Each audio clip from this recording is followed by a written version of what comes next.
Gürcüstan parlamentində istehlak qiymətlərinin tənzimlənməsi məsələsi ilə bağlı görüş keçirilib. Qanunvericilər müxtəlif distributor şirkətlərin nümayəndələrini dinləyiblər.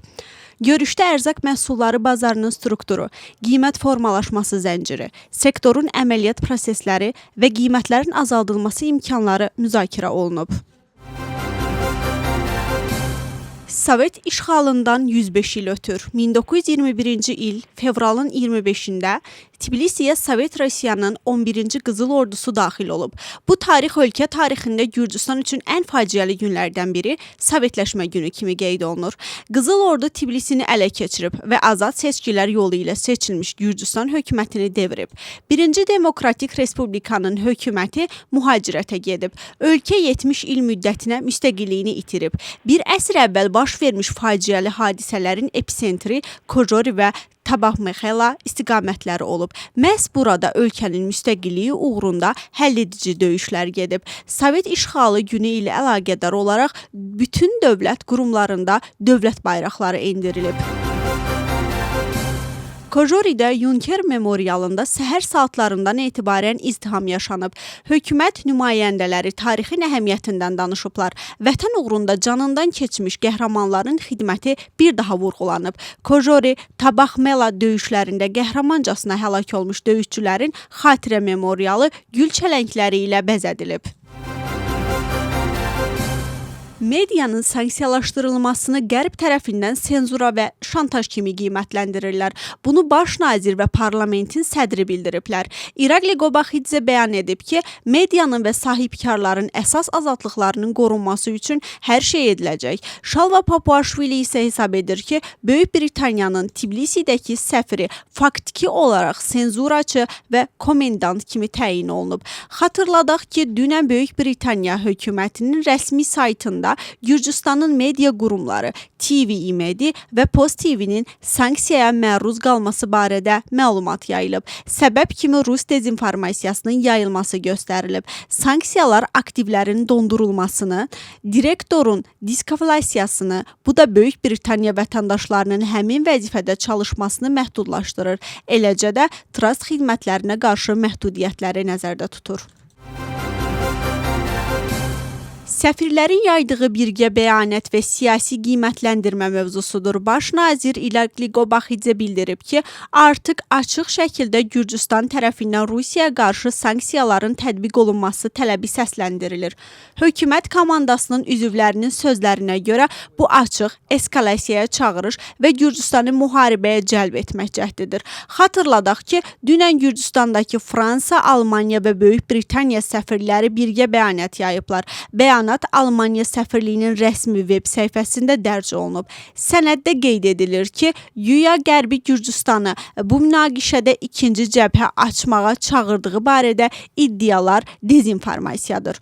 Bununla yanaşı bəyanatda bildirilir ki, Gürcüstan Rusiyanın hərbi təchizata çıxışının məhdudlaşdırılmasını davam etdirilməsi, beynəlxalq sanksiyalara riayət olunması və onların yayınması cəhdlərinə qarşı qəti tədbirlərin görülməsi yolu ilə Avropanın təhlükəsizliyinin möhkəmləndirilməsində mühüm rol oynaya bilər. Səfirlər həmçinin Gürcüstan hökumətinin Ukraynaya 1,5 milyon lari dəyərində generatorlar vermək qərarını alqışlayıblar.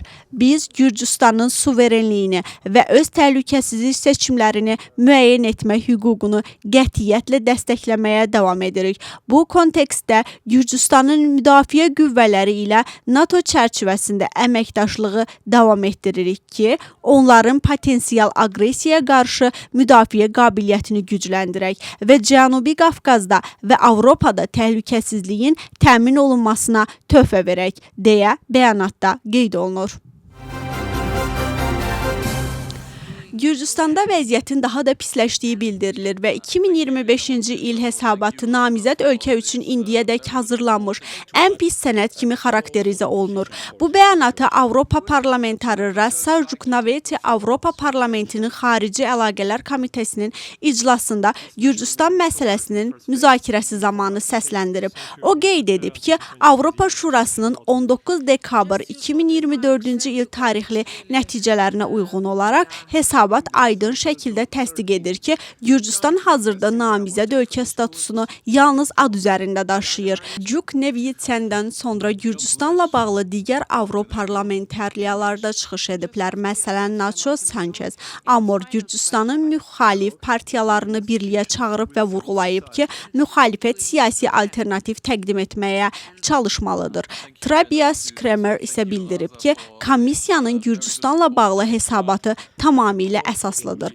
Fərqli mövqe ilə çıxış edən Polşalı müstəqil Avroparlamentlər Grzegorz Braun həmkarlarını tənqid edib və bəyan edib ki, Avroparlamentlər demokratiyanın geriləməsi adlandıqları proses əslində suverenliyin və müstəqilliyin bərpasıdır.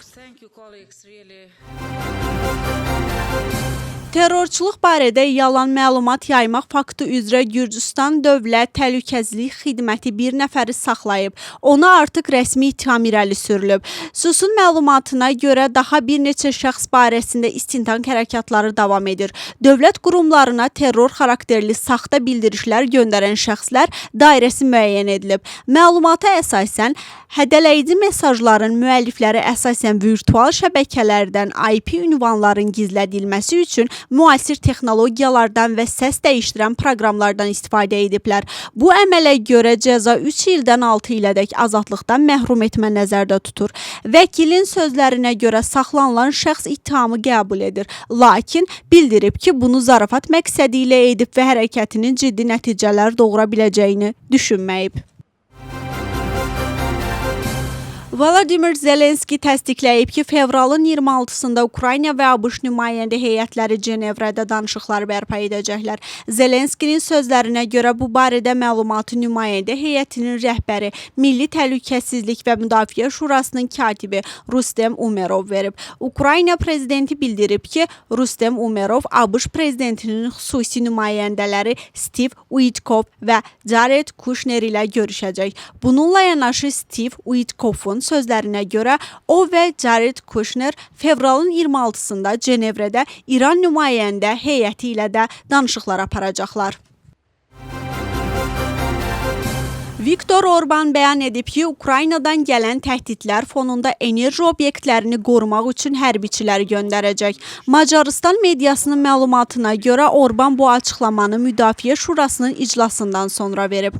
Macarıstanın baş naziri bildirib ki, Ukrayna yeni addımlar planlaşdırır və bununla ölkənin enerji sisteminə əlavə ziyan vurmaq niyyətindədir. Onun sözlərinə görə Budapeşt buna cavab tədbirlər görəcək. Baş nazir həmçinin qeyd edib ki, Ukrayna ilə sərhədyanı bölgələrdə dronların istifadəsi qadağan ediləcək. Bundan əvvəl Macarıstanın Xarici İşlər Naziri açıqlamışdı ki, Druzhba neft kəməri vasitəsilə Macarıstana nəql olunan Rusiya nefti Rusiyanın hücumu nəticəsində zədələnməyib və Ukrayna siyasi motivlərə Macarıstana Rusiya neftinin tədarükünü dayandırıb ki, qarşıdan gələn seçkilərdə müxalifəti dəstəkləsin.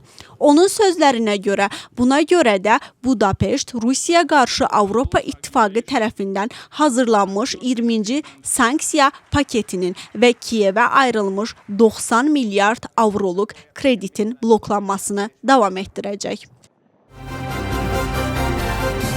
Tbilisi Bələdiyyəsi istismara verilmiş binaların yoxlanışını sərtləşdirir. Səbəb, təhvil verilmiş mənzillərdə yanğın təhlükəsizliyi sistemlərindəki nöqsanlardır. Tbilisi Bələdiyyəsinin məlumatına görə belə hallar qeydə alınıb ki, binanın istismara verilməsindən sonra yanğın təhlükəsizliyi sistemi sökülüb. Qeyd olunur ki, belə halların qarşısını almaq üçün qanun pozucusu şəxslərin cinayət məcəlləsinə cəlb olunması istisna edilmir.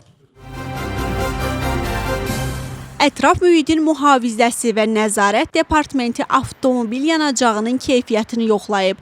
Ölkə üzrə 85 yanacaq dondurulma məntəqəsindən götürülmüş 20 benzin və 65 dizel nümunəsindən yalnız dizelin 13 nümunəsində pozuntu aşkar olunub. Benzin nümunələri isə tam olaraq hökumətin qərarı ilə müəyyən edilmiş keyfiyyət göstəricilərinə cavab verib. Aşkarlanmış pozuntular barədə departamentin əməkdaşları müvafiq protokollar tərtib ediblər. Cəmi cərimələrin məbləği 1 milyon laridən çoxdur.